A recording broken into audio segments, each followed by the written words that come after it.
If you're looking at how to become sensitive to life, how to become perceptive, then what you put into the system becomes very important. If we watch the body with what sort of food the body is most happy, you will naturally notice vegetarian or plant-based food. I do only one meal most of the days. It'll keep me going the entire 24 hours.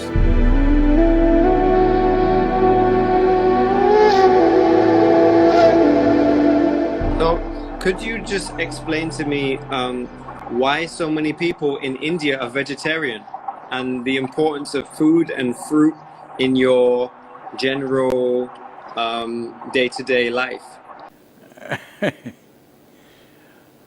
Right now, approximately 38% of India's population are pure vegetarians traditionally it's like that.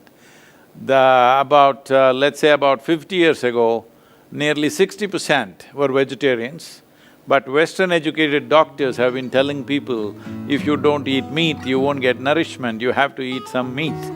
So, because of that, some meat has come in, but still in India, meat eating is not like how it's in the West.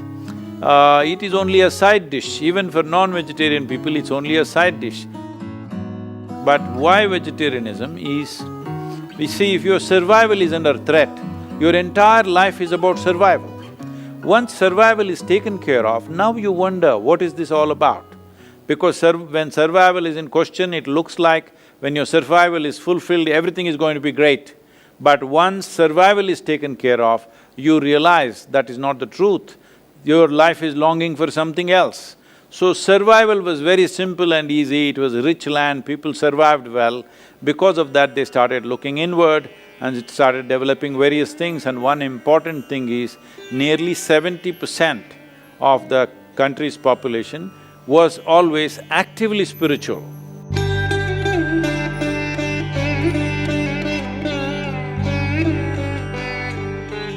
Turning inward was an important part of life. Because of this, when they turned inward, they realized that what they eat matters. If you just want to be all beefy brawn, then you can eat lot of meat and just grow muscles and fight with each other. But if you're looking at how to become sensitive to life, how to become perceptive, how to be able to perceive things beyond what is considered normal perception, then what you put into the system becomes very important. So what is it that passes through the system with least amount of resistance, with least amount of struggle in the body?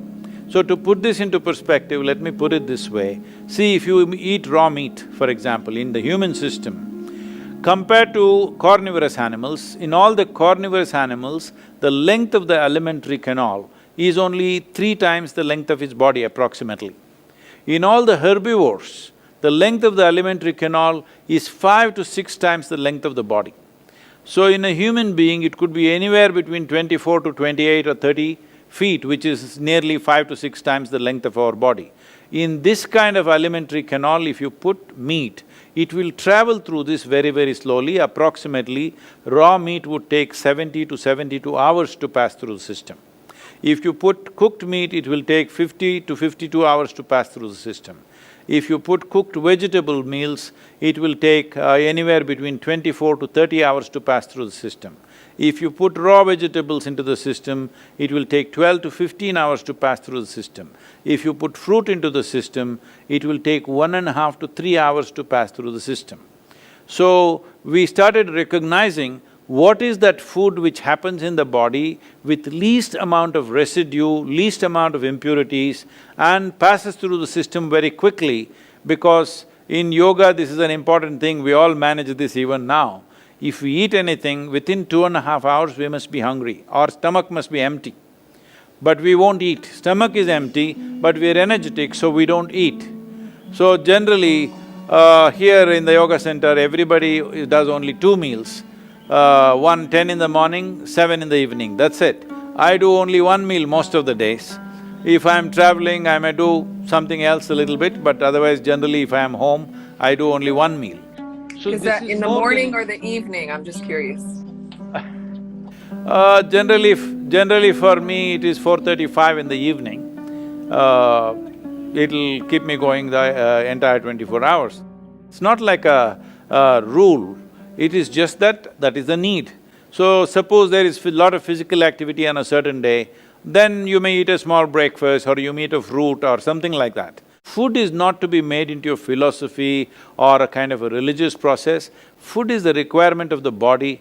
If we watch the body, with what sort of food the body is most happy, body is most at ease, you will naturally notice vegetarian or plant-based food, body is most comfortable and is at ease. It is flexible, it is at ease, it has less to process on a daily basis. So, naturally, those who observed the nature of their own bodies naturally became vegetarian. When survival was a question, hunting and eating whatever you kill was a natural process. But once society settled down, they could grow what they want as they observed themselves more and more, and life became not about survival, but about enhancing one's life to higher levels of perception and experience. Then turning vegetarian will naturally become… it's a natural process, it is bound to happen everywhere.